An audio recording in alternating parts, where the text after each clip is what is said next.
I've seen several people say on social media, why should I have pride in being disabled? Disability is nothing to be proud of. I'm not ashamed of it, but, fuck this world and this system.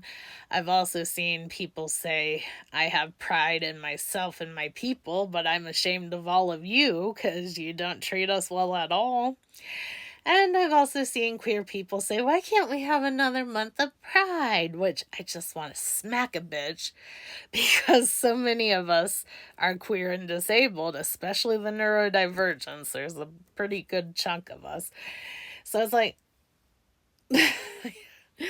but okay, to answer the main question for the disabled people, why is there a Disability Pride Month? Like, why are we proud? Why do we have pride? It marks the occasion, I think it was 92, but it might have been 93, when disability advocates won the ADA, which is why there's wheelchair ramps and such on public buildings today. They won that by fighting long and hard, and finale having paralyzed people climb with their hands up SCOTUS's steps. And that was kind of the last time, I've talked about this many times, that was the last time there was really a big disability advocacy effort. I don't know what happened between then and now because I was a child when that happened. But we need to do that again. And so to me, every damn day is pride because that's what I've been calling for. Even before I knew that's why we had Disability Pride, because I've only known about this holiday since 2022.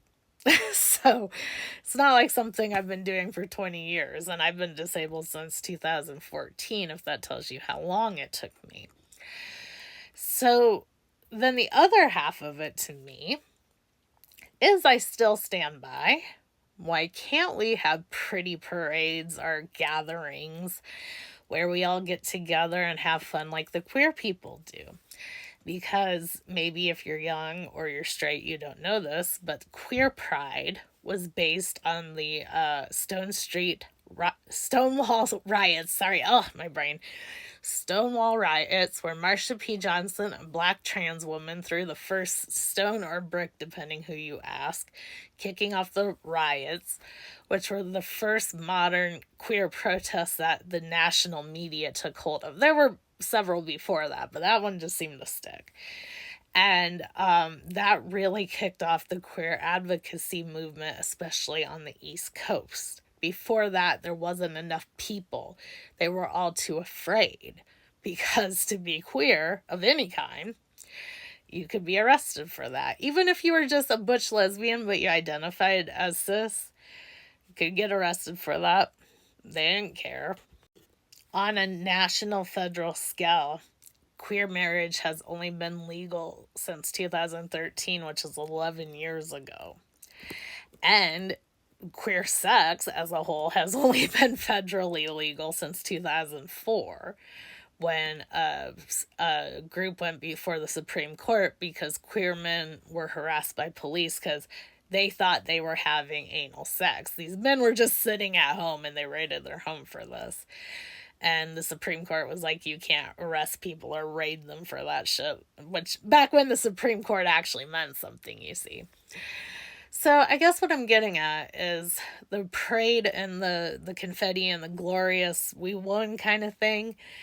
That's kind of new for queer pride. And they deserve a party, so do we. Now, the two most persecuted groups, I think you could say, well, there's three in America right now.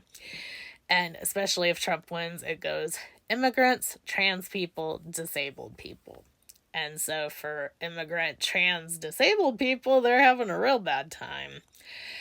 I don't see why we can't have parties and have pride pins and merch and events. Now, look, I know we're all very tired. The majority of us do not have the stamina of an able queer person, which is a shame. But we could make something accessible. Many prides today for queer people are introducing like sensory hours where people with sensory issues can shop in peace and quiet. They make accommodations for wheelchairs and blind folk, etc. Now, not enough of them, but some of them do. We could have something. We could just have a little gathering. Wouldn't that be fun?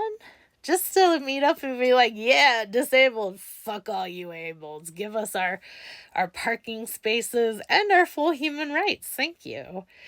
If, do you want to know how bad the world is right now? I mean, you know, but some asshole on the second day of July, Disability Pride Month, said, I don't know why there's disabled parking spots at the gym. Why do those people need parking spots at the gym? As in, if you're disabled, you can't use the gym. What?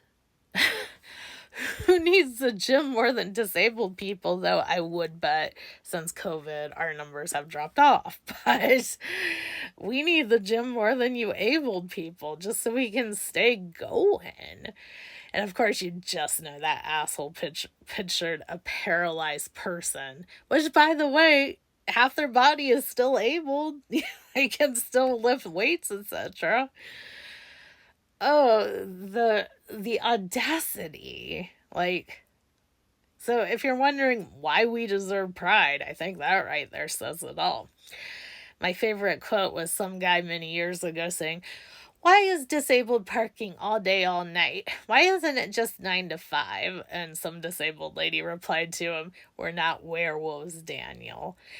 And my modification on that is we're not werewolves, Daniel, but we are vampires and we are going to suck money out of the government. So fuck you, Daniel.